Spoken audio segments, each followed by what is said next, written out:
1757 সালের 23 জুন, পলাশীর প্রান্তর। ভোরের কুয়াশায় ঢেকে আছে মাঠ, যেন প্রকৃতিও কিছু লুকোতে চাইছে। একদিকে বাংলার নবাব সিরাজউদ্দৌলার বিশাল সেনাবাহিনী, অন্যদিকে ইস্ট ইন্ডিয়া কোম্পানির ছোট বাহিনী।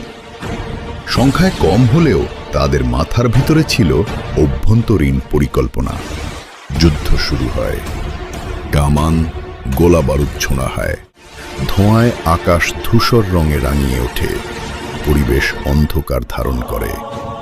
কিন্তু হঠাৎ এক অদ্ভুত দৃশ্য। নবাবের সবচেয়ে বড় বাহিনী নীরব দাঁড়িয়ে থাকে। মীর জাফর ও তার সৈন্যরা এগোয় না। নবাব সিরাজউদ্দৌলা আক্রমণের আদেশ দিলেও মীর জাফর নীরবই দাঁড়িয়ে থাকে। নবাব হতাশ হয়ে পড়েন, যুদ্ধের মোড় ঘুরিয়ে যায়। ক্লাইভ অপেক্ষা করছিলেন এই মুহূর্তের জন্যই। ক্লাইভ আক্রমণের আদেশ দেয়। ক্লাইভের সেনারা আক্রমণ শুরু করে দেয়। নবাবের সেনারা বিভ্রান্ত হয়ে পড়ে, বিশ্বাস ভেঙে যায়। ফলে যুদ্ধ তাদের কাছে দুর্বল হয়ে ওঠে। যুদ্ধ শেষ হয় কয়েক ঘন্টার মধ্যেই। মাটি হয়ে ওঠে রক্তের জলপ্রপাত, চারিদিকে মৃতদেহের বাজার।